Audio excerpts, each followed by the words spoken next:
Dobrý ráno! Odpoledne, možná poledne, pokud obědváte, dobrou chuť. Já akorát začínám svůj den. Musím najít mobil, abych si mohl stopnout svůj... Wow, vy mě vůbec nevidíte teďka. Co kdybych dal sem? Je to lepší? Je to lepší, ale ne moc. Tak já půjdu takhle, abyste na mě něco viděli. Já si najdu svůj mobil, zapnu si svoje stopky a pustím se do svýho učení. Tak, tamhle to máme. Timer. A počkám, až tam naskočí. A zapnu ho. Tak. Je 9:25, protože já obvykle začínám se učit tak kolem 9. To znamená, že to není nic nenormálního a čeká mě další tah asi 11 hodin, což bude opravdu peklo. Druhý den v kuse. A to mě ještě čeká 3. den v kuse, 4. den v kuse, 5. den v kuse, 6. den v kuse a 7. den v kuse. Opravdu se na to netěším, ale dneska zkusím aspoň na chvilku jít ven, někdy v průběhu dne, tak vás vemu s sebou, aby tyhle vlogy nebyly jenom opravdu o tom, jak já se učím, i když já nic jiného nedělám teďka. A co mě čeká a nemine, je investiční rozhodování a dlouhodobý financování. Teoreticky, co bych měl zvládnout, je tady těch otázek 17 až 26, co jsou tady na té stránce, a potom ještě 3, co jsou tady na té stránce. Jenže problém je v tom, že už tam trošku svítí sluníčko. Jej, paráda. Problém je v tom, že tohle celých pár otázek, no pár nich asi 13, je celá jedna 500stránková učebnice. A já jsem vůbec nepočítal s tím, že tenhle předmět tam bude. Takže o tenhle předmět mi celý můj učící plán nevychází. Proto jsem taky musel přestat točit tolik videí na YouTube a streamovat do toho 17. Jelikož jak mohli vměstat 13 otázek do jedné učebnice, to mi prostě není jasný. Ty otázky, jak to začínalo, jo, tady těch 1, 6 až 16, tak to bylo úplně v pohodě, protože to byl jiný předmět, který byl ne jednoduchý, ale relativně... tady jsem hrozně bílej, no nevadí. Relativně dobře se mi ten předmět učil. A já jsem si myslel, že to je jediný předmět, který v těchto otázkách je v těchto 29 okruzích. Jenže já vůbec nic nevidím, jak jsem se zbudil a svítí na mě světla. OK, jinak jdeme zpátky. Jenže ta druhá polovina byla další učebnice, další předmět a já jsem s tím vůbec nepočítal, takže dneska to musím všechno zvládnout. Celou 500stránkovou učebnici za jeden den. To bude naprosto šílený, ale já věřím, že to dokážu. A když ne, tak to prostě dodělám zítra a budu o den pozadu. Snad se úplně tolik svět nezboří, ale to pravděpodobně uvidím až zítra. Ach jo, teprve druhou tečku dne si můžu zaškrtnout a to už je nějakých kolik? 13:06. Ach jo, to je hrůza. Tady ta část je nějak šíleně pomalu a já vůbec nevím proč. Nebo vím samozřejmě proč. Protože je to 500 stránkovou učebnice ve 13 okruzích nebo ve 12 a mně jich zbývá ještě 10. Takže 2:46 jsou v podstatě 3 hodiny, já myslím, že jsem to někde stopnul trošku dvě, takže 3 hodiny, 2 otázky, to je hodně špatný, musím sebou máknout, nesmím se to učit tak do podrobností, musím to dát jenom povrchově, jinak nemám šanci to za prvý celý za dnešek zvládnout a za druhý celkově se na to naučit. Takže teďka se ale půjdu najíst, už mi kručí v břiše a pak nezbývá nic jiného, než pokračovat, protože opravdu musím jet v kuse teďka těch 6 dní pořád, jinak jsem bez šance. Maminka naštěstí byla tak hodná, že mi tady připravila obídek. Není to pizza, nicméně je to, k čemu bych to přirovnal. Je to taková pizza s bramborama, s vajíčkem, je v tom brokolice, je v tom sýr. Já se na to opravdu těším. Takže jediné, co mi zbývá udělat, je, že spadla z toho brambora, je šoupnout to do staré dobré mikrovlnné trouby, nastavit tomu kolik? 2:40 na 70% a můžeme to spustit.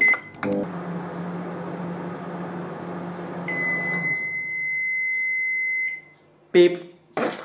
To je vždycky nejlepší část vyndávání jídla z mikrovlnky. No, teďka to nevystřelilo tak, jak to střílí normálně. Ale vypadá to, že je to fajn. Nejdůležitější je, aby to bylo zevnitř je to trošku studený. No, to snad nějak přežiju. Ketchup ostrý. No jo, to je moje. Jen tam s ním. Víte, že když na něco dáte ketchup, tak to potom chutná jenom jako ketchup? Já jsem si relativně jistý, že to určitě všichni víte. To by mohlo stačit? To by mohlo stačit. Jezení, respektive jídlo, je v podstatě jediná chvíle, kdy si s váma můžu pořádně popovídat. Protože to je jediná chvíle, kdy mám pořádně čas. No na druhou stranu, s váma nemůžu povídat, protože mám plnou pusu. Takže čelím velice těžkému rozhodnutí, jestli si s váma povídat s plnou pusou, anebo jestli prostě jíst a pustit si k tomu nějaký video. Nakonec jsem dospěl k závěru, že z hlediska mého odpočinku od učení bude asi nejlepší pustit si tady nějaký videjko a pravděpodobně to bude dnešní Good Mythical Morning. Extreme Soda Test. To bude určitě zajímavý. Kéž by to učení bylo tak rychlý, jako to máte vy tady na videu, kde přeskakuju od jednotlivých otázek k dalším a akorát říkám, že už je mám naučený. Nevím, kdy jsem naposledy vlogoval. Teďka je čas 17:14 a učení je tak 5 hodin a 45 minut a já si můžu udělat další tečku. Nevím, kde jsem dělal kdy poslední, nicméně ještě se mi jedna připletla tady na konci, protože to bylo v součástí nějaký otázky, což jsem byl docela rád, takže si tady můžu zaškrtnout vliv úroků, daní, inflace, bla, bla, bla. To vás rozhodně nezajímá. A teďka za odměnu se půjdu podívat ven. Prostě tam podívat s váma, vemu si skateboard, venku je relativně pěkně, svítí tam sluníčko, takže se tam půjdeme. Fuj, co to tamhle je za hnusnou mrchu? Vidíte ji? Ty seš hnusák, viď? Naštěstí je venku. Takže to snad není zas takový problém. Nedostane se dovnitř, okno je zavřený, takže všechno v pořádku. Já si vás tady na chvilku takhle položím a jen co přijdu zpátky, tak bych pravděpodobně měl být převlečený. Tak já jsem ready, připravený a pravděpodobně se můžeme vydat. Bude to taková, jak se jim říká, zdravotní procházky, to zní jako kdyby mi bylo 80, ale ano, je to zdravotní procházka. Abych si trošku odpočinul od všeho, co dělám taky. A tady taky si budu muset koupit takový balíček 6 Red Bullů pravděpodobně, abych dalších 5 dní přežil, protože nevím, jestli budu mít čas na nějaký spánek pořádnej.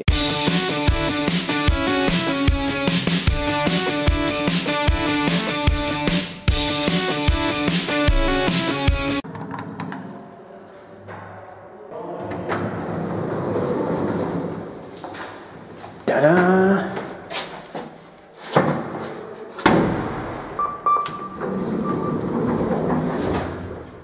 Chtěl bych nějakou muziku do výtahu.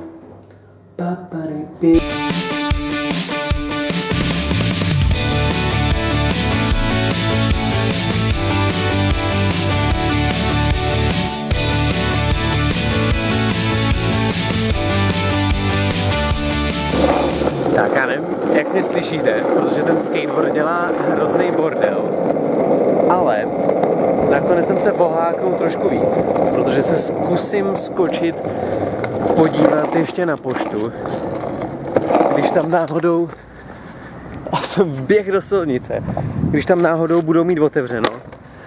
Ježiš, ne, bláto na kolečku. Jediný bláto na cestě a já do něj narazím. To je šílený. Ach jo, budu muset někde otřít. Nicméně, zkusím se podívat na poštu, jestli tam náhodou nemají ještě otevříno, a když jo, tak fajn, a když ne, tak s tím nic neudělám. Podívejte, jak je úplně nádherně. Vy mě možná moc nevidíte, protože je tam sluníčko, já jsem se musel soustředit, protože jsme na silnici, aby do něčeho nenarazil. Nicméně, je opravdu krásně a já musím být doma. To je hrozný oprus. Tak, na poště měli zavřeno. Nedá se nic dělat.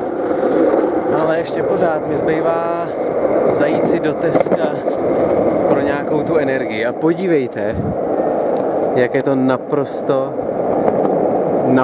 nádherný. Tyja, to je krása. Rád bych si šel zaběhat a tamhle jede auto. Ne, budu se mu muset vyhnout, jinak mě přejedu. A zvládnul jsem to na jedničku. Tak když jsou v té akci... Počkat, tamhle to vyjde daleko líp. OK. Beru tyhle.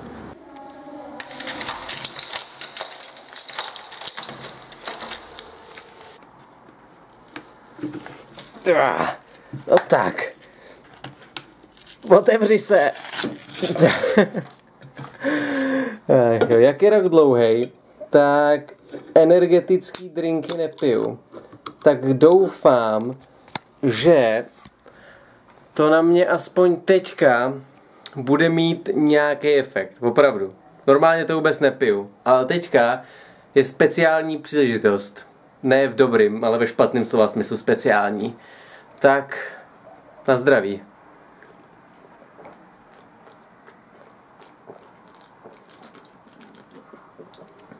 Tak, už se nám den zase chýlí ke konci. A učit se v noci nebo večer, ono není ani ještě noc, kolik je hodin, kde mám mobil? Je 8 hodin a já mám za sebou něco kolem 7 hodin učení, 7 plus minus, nejsem si jistý, jestli to úplně přesně dost to bylo stoplý, nevím. Dneska to nešlo tak lehce jako včera. Včera byl jednodušší materiál, možná proto. Dneska je ten materiál těžší, proto to jde pravděpodobně pomalejc. Nicméně, 7 hodin, mám 7 otázek, což mi připomíná, že si musím odškrtnout. Je to ta 22. Kolektivní investování, docela jednoduchá věc, to nebylo zas tak hrozný na naučení. Ty další 3 otázky budou naprosto šílený. Na ty se vůbec absolutně ani trochu netěším. Ale chtěl bych zvládnout ještě aspoň 3 dneska, abych na zítřek už měl jenom 3 a mohl se vrhnout ještě na poslední štaci tohohle učení, dalších 15 okruhů z něčeho úplně jiného a možná si stihnout ještě něco zopakovat. Kdybych dal dneska ty 3 ještě, tak budu opravdu spokojený. Nebo ne, opravdu budu relativně spokojený, tak snad se mi to podaří ještě zvládnout. Ale mám šílený hlad, je 8 a od oběda jsem nic nejet. To znamená, že si půjdu dát něco dobrýho, ale nezdravýho, protože nemám čas na vyváření jídel, takže pravděpodobně to bude něco z mrazáku, co se potom udělá v troubě. Co pak to tu máme? Pravděpodobně, no jo, to je ono. Pizza Hawaii, jdeme do ní. Už se to peče, už se to smaží. Támhle se na mě směje. Ježíš.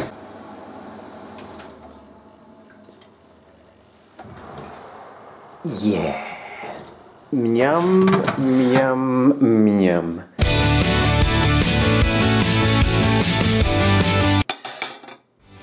Tohle bude vysoce pravděpodobně poslední tečka tohohle dne.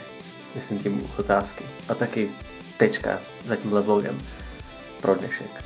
Samozřejmě. Takže si ji tam můžeme slavnostně odškrtnout. Já nevím, proč vám to ukazuju. To jsem druhou stranu nemám co jiného bych ukazoval, takže je to asi jedno. Ještě bych možná, kdybych jako chtěl, mohl zvládnout tu 26 dneska.